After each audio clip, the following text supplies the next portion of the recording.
Olá, paz do Senhor, espero que esteja tudo bem com você. Hoje vamos falar um pouco sobre o Evangelho segundo Lucas, capítulo 7. Este capítulo, tem a cura do servo de um centurião, tem também uma breve, mas esclarecedora conversa de Jesus com os mensageiros de João Batista, a partir do versículo 18, e tem a história da pecadora que ungiu os pés de Jesus.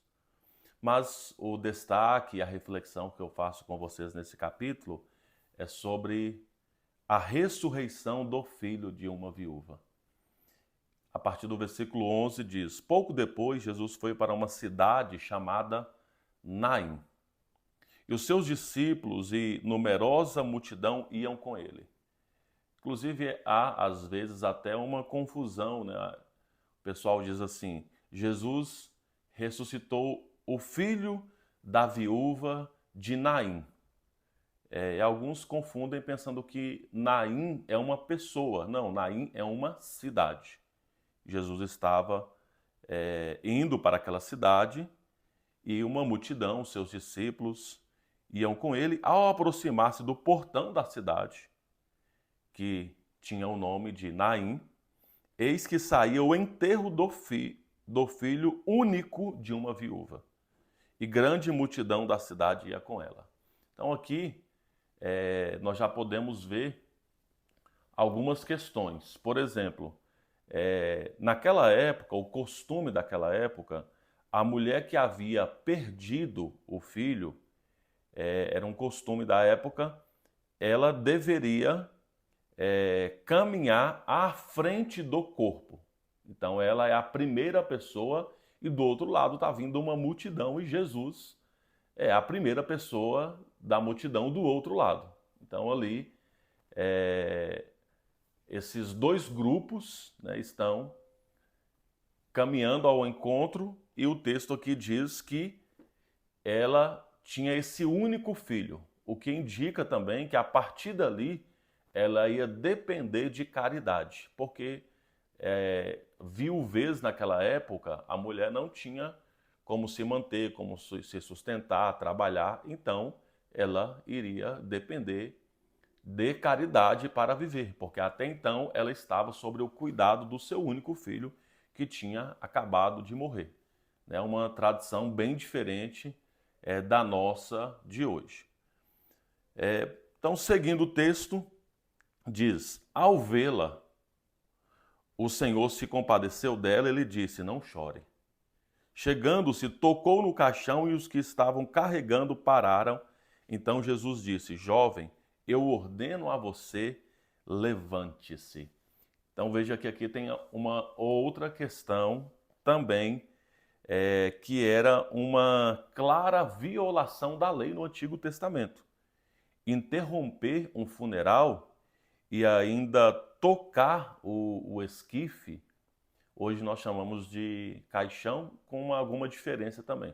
Hoje o caixão tem uma tampa, naquela época não tinha, um caixote de madeira aberto, e as pessoas colocavam na sepultura e não jogava terra em cima, colocava uma pedra para tampar a sepultura que era cavada em rochas. E de acordo com a lei, Números deixa isso bem claro, que a pessoa não precisa tocar nem no cadáver, não. Se ele tocar no caixão, ele precisa ficar num cerimonial de purificação durante um dia. E se tocasse o defunto, a impureza duraria uma semana. Então, isso de acordo lá com o livro de Números.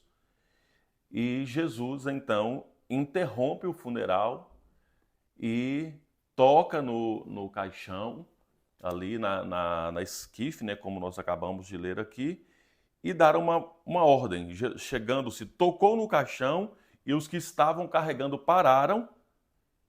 E então Jesus disse: Jovem, eu ordeno a você, levante-se. E então o que estava morto sentou-se e passou a falar, e Jesus o restituiu à sua mãe. Todos ficaram possuídos de grande temor e glorificaram a Deus, dizendo: grande profeta, se levantou entre nós, Deus visitou o seu povo. Essa notícia a respeito de Jesus se espalhou por toda a Judéia e por toda aquela região. Então, a palavra, a reflexão aqui, de acordo com esse texto, Jesus Cristo é o mesmo, ontem, hoje e eternamente. Ele ressuscitou o filho daquela viúva para um período temporal. Mas a ressurreição mais importante é a vitória do próprio Jesus sobre a morte.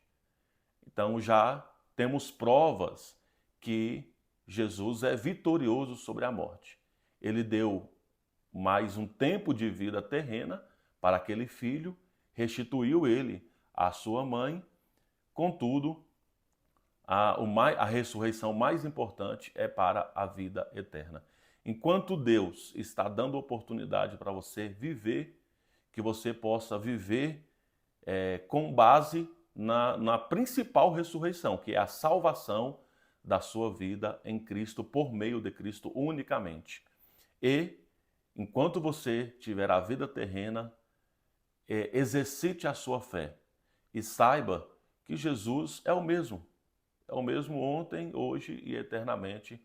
Ele é o Deus de milagre, é o Deus do impossível e não há nada impossível para Deus. Naquele dia, ele ressuscitou aquele filho de uma viúva.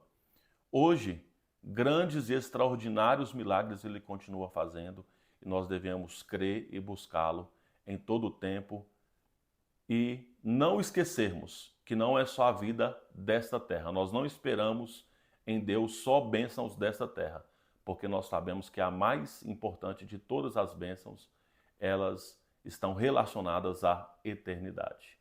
Deus abençoe sua vida, vamos continuar firmes no propósito. Um abraço a todos, fiquem na paz, até a próxima.